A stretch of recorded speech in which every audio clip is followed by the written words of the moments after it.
Bible में 3 पुस्तकें ऐसी है जिन्हें बुद्धि साहित्य की पुस्तकें कहा गया है। नीति वचन, सबोपदेशक और अय्यूब। इन पुस्तकों में एक ही प्रकार के प्रश्नों को संबोधित किया गया है। हम किस प्रकार के संसार में रहते हैं और इस संसार में अच्छी तरह से रहना कैसा होता है।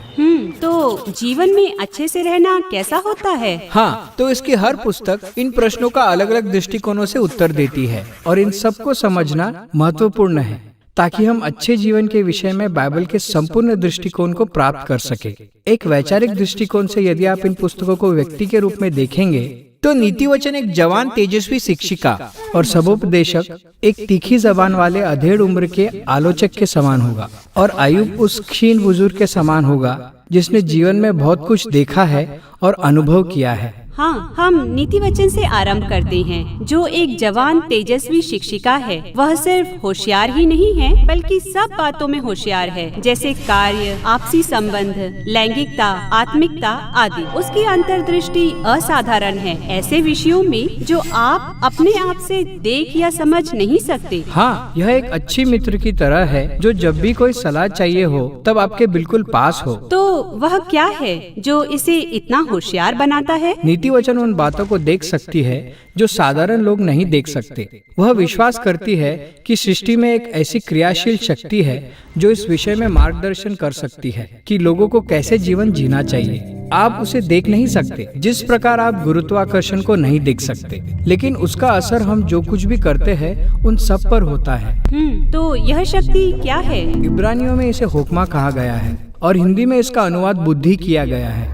यह परमेश्वर का एक गुण है जिसका उपयोग उन्होंने सृष्टि की रचना करने के लिए किया था। हुक्मा सब वस्तुओं में और जिस प्रकार से वे कार्य करते हैं कपड़े के समान बुना गया है। इसलिए जहाँ कहीं भी लोग अच्छा या बुद्धिमानी का निर्णय लेते हैं वे हुक्मा की बात को सुनते हैं। और जब भी कोई गलत निर्णय लेता है तब वे होक्मा के विरुद्ध काम करते हैं। बिल्कुल सही। या फिर जैसे नीति वचन 1 में कहा गया है, भूले लोगों का भटक जाना उनके घात किए जाने का कारण होगा, परंतु जो बुद्धि की सुनेगा वह निडर बसा रहेगा। तो यह सृष्टि के नैतिक नियम के समान है? जी हाँ, यह कारण और प्रभाव पद्धति के समान है और इससे कोई भी बच नहीं सकता। नीति वचन इन सबको एक स्त्री के रूप में प्रकट करता है। जी हाँ, स्त्री ज्ञान। बिल्कुल सही। और वह सारी पृथ्वी पर मंडराती है, अपने आप को उन सब के लिए उपलब्ध कराती है जो उसकी सुनने और उससे सीखने के लिए तैयार है।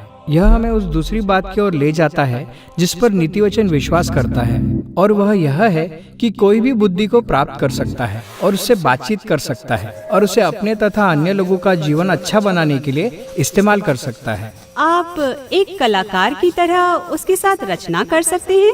जी हाँ, इब्रानी में होक्मा केवल दिमागी बुद्धि नहीं है। इस शब्द का उपयोग ऐसे निपुण कारीगर के लिए भी किया जाता है जो अपने काम में उत्कृष्ट है, जैसे लकड़ी का काम या शिल्पकारी। अतः आप इस बात को तब प्रकट करते हैं कि आपके पास होक्मा है जब आप उसका उपयोग जीवन को उत्तम बनाने की शैली को विकसित करने के लिए करते हैं। ठीक, अब कुछ बात समझ आई, तो आइए ऐसा करते हैं, चलकर कुछ बुद्धि ढूंढते हैं। हाँ, लेकिन इससे पहले तुम ऐसा करो। नीति वचन के पास एक और महत्वपूर्ण बात है जिसके विषय में तुम्हें सोचना होगा। हुक्मा कोई व्यक्ति विहीन शक्ति नहीं है, यह स्वयं परमेश्वर का गुण है। इसलिए इब्रानी विचार के अनुसार बुद्धिमान होने की तुम्हारी यात्रा नीति वचन के अनुसार परमेश्वर के भय से आरंभ होनी चाहिए। यह परमेश्वर की भले और बुरे की परिभाषा के लिए संपूर्ण रूप से दिया गया आदर है और सच्ची बुद्धि का अर्थ है इन सीमाओं को जानना और इन्हें लांघना नहीं। यह सारी बातें जिनके विषय में अभी हमने जाना है वह नीति वचन के अध्याय 1 से 9 में दिखाई देती है। लेकिन जब मैं नीति वचन की पुस्तक के विषय में सोचती हूँ तो मुझे यह एक कहावतों का संग्रह लगता है जो अपने आप में नीति वचन है। मुझे उनके बारे में बताओ। यह तुम्हें अध्याय 10 से पुस्तक के अंत तक दिखाई देता है। यह जीवन के हर एक पहलू विषय में सैकड़ों कहावतों का संग्रह है। हुक्मा उन पर लागू होता है जिसके परिणाम स्वरूप आपको बुद्धिमानी भरा मार्गदर्शन मिलता है ताकि आप जो कुछ भी करें उसमें सफलता पाए। अगर मैं अपने जीवन को इन कहावतों से सजाती हूँ तो मेरा जीवन अच्छा रहेगा। हाँ बिल्कुल। या फिर जैसे नीति वचन में कहा गया है, यह तेरी हड्डियों को पुष्ट रखेगा, तुझे सुख समृद्धि और दीर्घायु देगा। यह तो बहुत बड़ा दावा है। आप देख सकते हैं कि अक्सर ऐसी ही स्थिति होती है। बुद्धिमान लोग जीवन में अच्छा करते हैं, उनके लिए जीवन में सब बातें सही और उत्तम होती है। तो नीति वचन की पुस्तक का यही वादा और ज्ञान है। नीति वचन की पुस्तक सच में बहुत सुंदर है, लेकिन अगर हम एक अलग नजरिए से देखें तो कुछ लोग यह कहेंगे कि यह बहुत ही सरल है, क्योंकि कभी-कभी बुद्धिमान लोगों के साथ बहुत ही बुरा हो जाता है और कभी-कभी मूर्ख लोगों को बढ़िया फल मिलता है।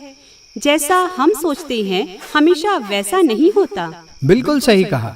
इसलिए हमें आगे जाकर अपने दूसरे बुद्धिमान मित्र से भी बात करनी चाहिए, सबोपदेशक, जो एक आलोचक है, क्योंकि उसने इसी प्रकार की समस्या के साथ संघर्ष किया और वह हमें अच्छा जीवन खोजने के सफर में आगे बढ़ाएगा।